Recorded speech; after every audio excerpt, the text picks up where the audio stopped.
In honor of the 5th anniversary of the Paris Agreement to fight climate change, the China Current presents a special 3-part conversation with Mary Robinson, Chair of the Elders. I'm James Chow, and I speak with the former President of Ireland and former UN Human Rights Commissioner about the climate justice she envisions for us all and the global solutions to a global problem. We live in a time when priorities are rapidly shifting, but with or without COVID-19, our planet needs saving now.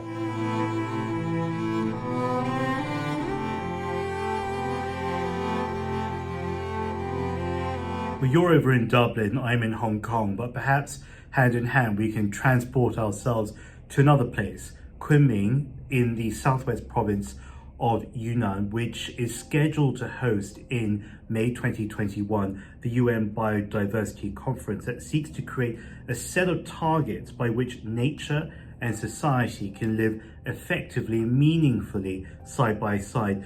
Yes, I'm very excited about this, and I'm actually hoping that I can get to Kunming in May of next year, because it's good that China has chosen to host the global talks to save nature in a critical year, the year when the world is due to agree the new global deal to protect nature, something that's vital for fighting climate change and also future pandemics, as we know.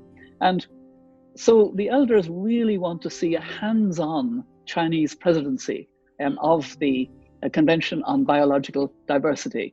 A good outcome at Kunming will require, the kind of diplomatic investment. I remember when France had the Paris Climate Agreement, they really invested, not just in France, but all over the world, in saying this is a very, very important conference, step up and have a good outcome. So I think I've actually become part of a high-level steering group committee on something called the Campaign for Nature.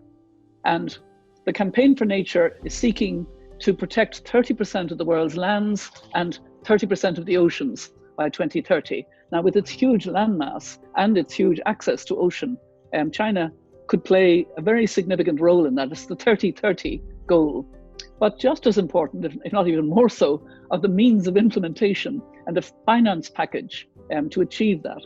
And this, again, would need leadership. So I'd love to see China lead on the global agreement on targets, but also on implementation and finance to implement. And I think it would be a great step forward in this, hopefully for all countries post-COVID or more or less post-COVID next year, that we can in fact do what we absolutely need to do, and that is get back into harmony with nature.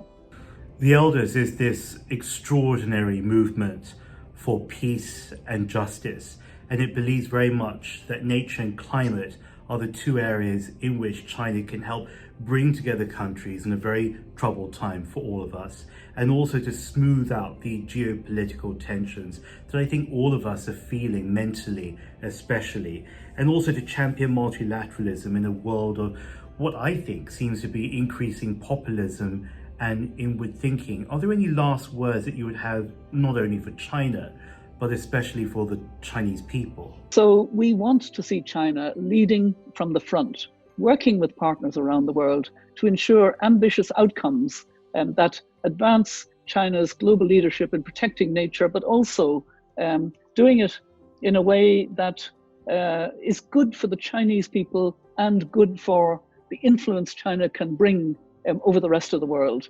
So leading by example, stopping domestic and foreign coal power investment, showing global ambition, peaking emissions this year in a plateau way, and then a significant decline by 2030, and rallying the world.